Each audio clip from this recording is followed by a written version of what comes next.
Guys, good morning সবাইকে। তো তোমরা সবাই কেমন আছো? আশা করি তোমরা সবাই ভালো আছো, আর আমিও খুব ভালো আছি।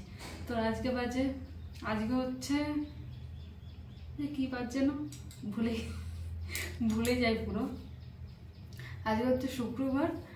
তো এখন বাজে ঘড়ির কাঁটায় প্রায় 10:40-এর মতো। তো এখন থেকে ভিডিওটা স্টার্ট করছি আমি। তো সকাল থেকে অনেক কাজ ছিল, বিছানা ঝাড়া, ঘর মোছা, ওগুলো থাকেই, রোজকার দিনের কাজ এটা। তো সব কিছু করে আজকে বানিয়েছিলাম চপ সকালে। তোমাদের দেখাবো, শেয়ার করবো কি খেয়েছি, ব্রেকফাস্টে না খেয়েছি সব কিছুই। তো তোমরা ভিডিওটা কন্টিনিউ দেখতে থাকো। আই হোপ আজকের ভিডিওটা দেখতে তোমাদের খুব ভালো লাগবে। তো দেখো, এখানে আছে মুড়ি, এখানে চা, আর এখানে আছে চপ বানালাম। তো এটা আজকে খাবো।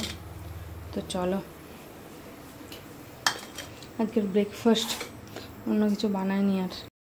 তো দেখো, আমি চান করে ফ্রেশ হয়ে গেছি। এবার চলো বসাবো রান্না।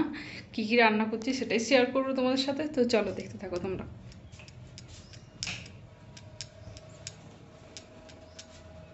তো দেখো, এখানে চাল, এখানে আলু আর পেঁয়াজ কেটে রেখেছি, আর এখানে ভাতের জলটা, ভাত বসাবো। আর ডাল করবো আজকে, অন্য কিছু আর করবো না। তো চলো তোমরা দেখতে থাকো ভিডিও। তো দেখো, এখানে কেটেছি আপেল, এটা এখন খাবো। সকালে তো অনেক সকালে মুড়ি খেয়েছিলাম, চপ আর মুড়ি। তারপর থেকে আর কিছু খাওয়া হয়নি, এখনই জাস্ট পোস্তটা বসালাম। তারপরে ভাবলাম একটু আপেল কাটি, আপেলটা খাবো, ওই জন্য কাটলাম আর কি। আর ফল না ফ্রিজে অনেক আছে, খাওয়াই হয় না, কাটার জন্য খাওয়া হয় না সত্যি কথা বলতে।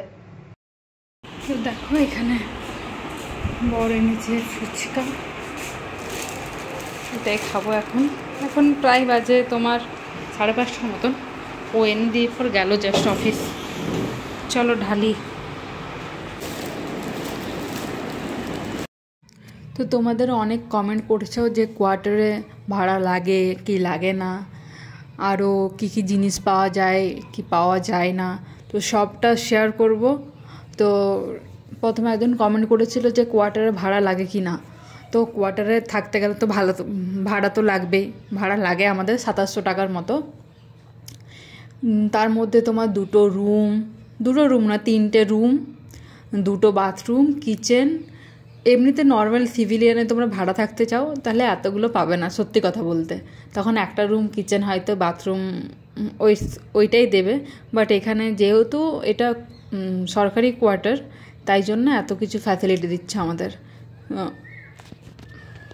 তো দেখো, এখন বর নিয়ে এলো ফুচকা, তো সেটা এখন খাবো। অনেকদিন থেকে খেতে ইচ্ছে হচ্ছিল, বাট না, ও যাওয়াই হচ্ছিল আর টাইমও পাচ্ছিল না। ও অফিসের কাজের চাপ প্রচণ্ড বেশি, তাই জন্য তো আজকে একটু টাইম পেলো, তাই জন্য আমার জন্য ফুচকা নিয়ে এসছে। সেটাই এখন খাবো আমি। আর ফুচকা না মনে থাকলে কার না লোভ লাগে, সবারই লোভ লাগে। আগে মনে হয় ফুচকাটা খাই, তারপর সব কিছু কাজ করব। এখন ঘরে ঝাড়ু ধরো মারতে হবে, সব কিছুই করতে হবে। তারপরে ধরো রাতের জন্য রান্নাও করতে হবে, আটা মাখো, রুটি বেলো, তারপর সেঁকো, সব কিছুই নিজের হাতেরই করতে হবে একাই, কারণ বর তো থাকে না। ধরো রাত 10টার সময় এরকম টাইমে বাড়ি আসে। তো চলো এখন ফুচকাটা খাই, তারপর রাতের ডিনারে কি হচ্ছে না হচ্ছে সবটা শেয়ার করব। তোমরা কন্টিনিউ দেখতে থাকো ভিডিওটা।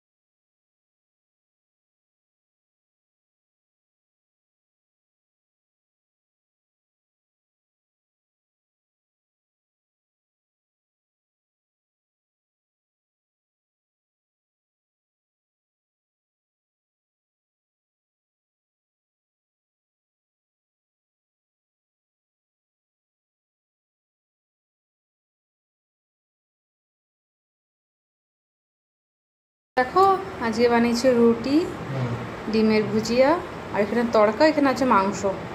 তো এটাই হবে রাতের ডিনার। তো চলো